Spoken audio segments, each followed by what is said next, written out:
But God has always had him a people that will represent. Come on, I need about 10 of those people out there that will represent. If you're not careful, you'll miss this message and think I'm talking to somebody else. God put this man by the name of Gedaliah, the son of Ahikam, over them. Remember, Ahikam, his father, the father of Gedaliah, was the man who actually protected Jeremiah and a few of the other prophets when they were killing and stoning the prophets back in the day. And Ahikam, the father of Gedaliah, was the one who really took him in and provided for him and watched for him. And so now the son of this man who took care of Jeremiah is appointed to govern the people who remain in Judah. This man, Gedaliah, name means Jehovah is great. His name means God is great. Yahweh is mighty. Gedaliah was the right man for the job. He knows who's in charge. Jehovah is in charge.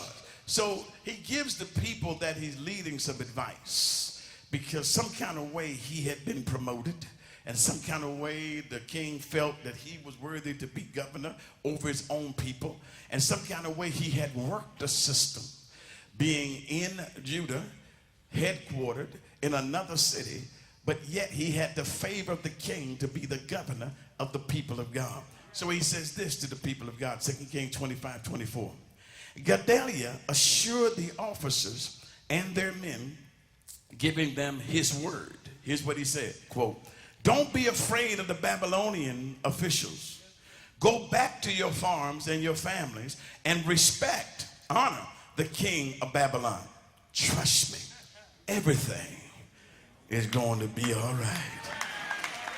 Trust me, everything is going to be all right." Y'all miss that because you're not relating this to your current situations, and you didn't make that personal just then, right? Go to work and take care of your homes and raise your children and do what you need to do and worship your God and stay focused and stay faithful in the midst of calamity and a recession, because I got a word for you. Everything it's going to be all right. I don't care how many movies they put on the theaters that shows the end of the world in 2012. I don't care what. I'm telling you, if you will just take care of your business, if you just stay faithful, if you'll honor the king, I'm telling you, everything is going to be all right.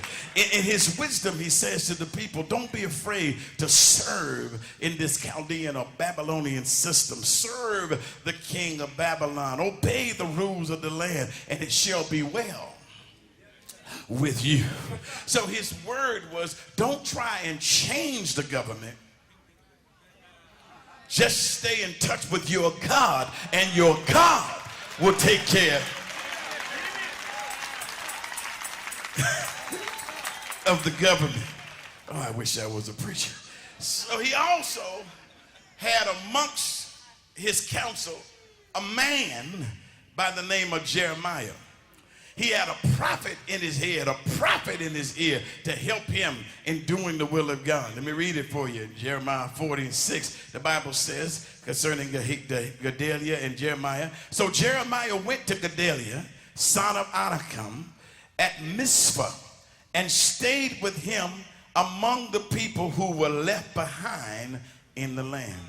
So he wasn't left without directive and counsel. And remember, it was his father who had protected Jeremiah. Now Jeremiah is in his court and in his counsel. So he's not without a word from the Lord, trying to govern and lead God's people in a land that was theirs but was controlled by a Babylonian system. He had the wisdom of the ages working for him in the mouth of this prophet Jeremiah. But after only 2 months in office, the brother was assassinated. After only 2 months in office. And as it was, as it always is, it wound up being an inside job.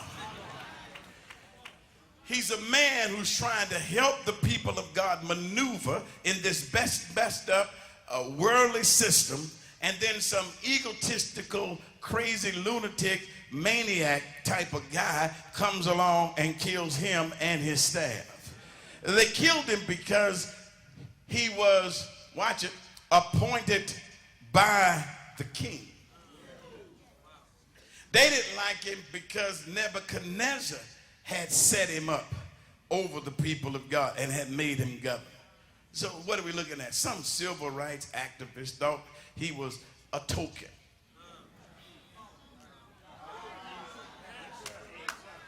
And some activists thought that he didn't really understand the issues or couldn't relate to those who were in bondage because he was in government. So because he was in government, then he must be of the government. But he didn't understand the wisdom that this man had. He was trying to help his people, and he knew that Jehovah was great. That's what his name meant. And he just said, y'all just hold on, keep doing what you're doing, because after a while, it's going to be all right.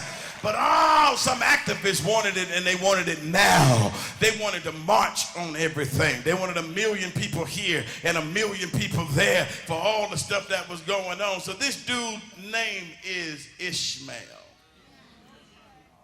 Now, if you follow his name, God hears, but when you follow his name, you realize that prophesied over the life of this man, not the Ishmael of the days of Genesis, but Ishmael would be a wild ass of a man, would be against his brother. This man, Ishmael, killed him. He was of the royal family. He was of the lineage of King David. He was of the tribe of Judah.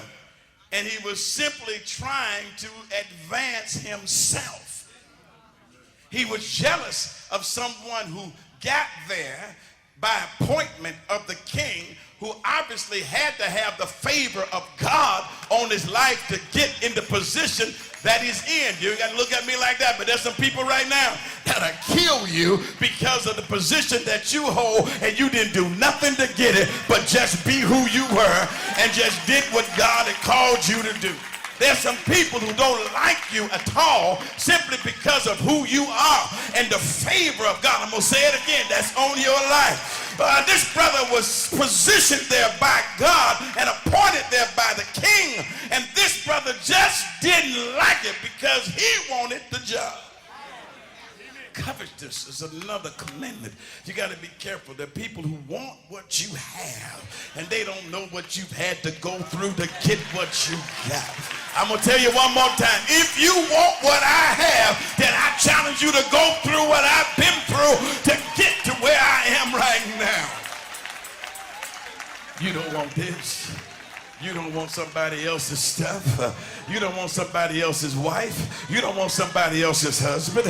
You don't want somebody else's children. You don't want somebody else's house. You don't want somebody else's car. Some of you, if you had somebody else's car, you wouldn't even have money to put gas in it to get it nowhere. If you had somebody else's house, it'll fall apart in 6 months because of no maintenance, because you can't care for it. You ought to want what God's got for you, and you ought to leave everybody else alone.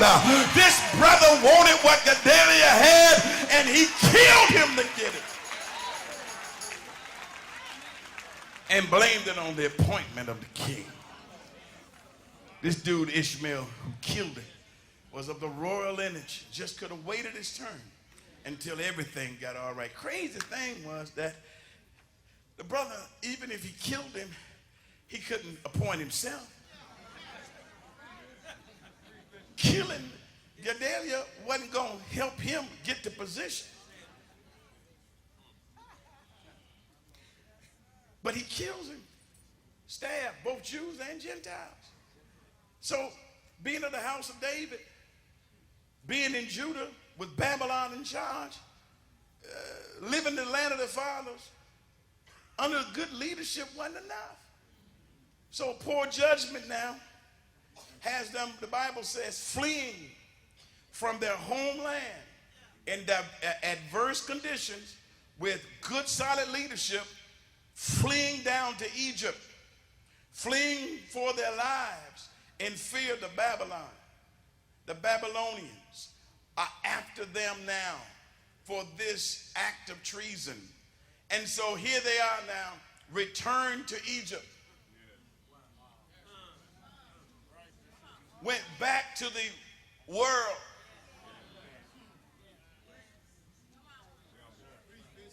because of worldly influence. 2 Kings 25:25, let me read it to you. In the 7th month, however, Ishmael, son of Nathaniah, the son of Elishama, who was of royal blood, came with 10 men and what? Assassinated Gedaliah, and also the men of Judah and the Babylonians who were with him at Mizpah. Verse 26, at this, all the people from the least to the greatest together with the army officers did what? Fled to Egypt for fear of the Babylonians. They took off down to Egypt thinking there's going to be retaliation, but they killed both Jews and Chaldeans, Jews and Babylonians. Now watch this. History comes into play here, because history has it that they died. Jewish tradition says that they died in Egypt, and it was a partial fulfillment of the prophecy of Deuteronomy 28. Deuteronomy 28:68. God will ship you back to Egypt by a road I promise you never see again. There you'll offer yourselves for sale, both men and women, as slaves to your enemies, and not a buyer to be found. They were refugees from Babylon, and they were aliens down in Egypt. And the prophecy is that there's some of you who will go back by the way that I told you you'll never go again. And when you get there, you'll try to adapt. You're going to get so broke that you'll sell yourself into slavery, but nobody will want you. I don't care how much you think the world has to offer you. It is there to destroy you. It will sap you. And baby, when your curves are gone, and when your face gets wrinkled, and when your money runs dry, nobody will want you. Nobody will buy you. There'll be no need for you. Tell somebody, don't go back to Egypt. There's nothing in Egypt for you.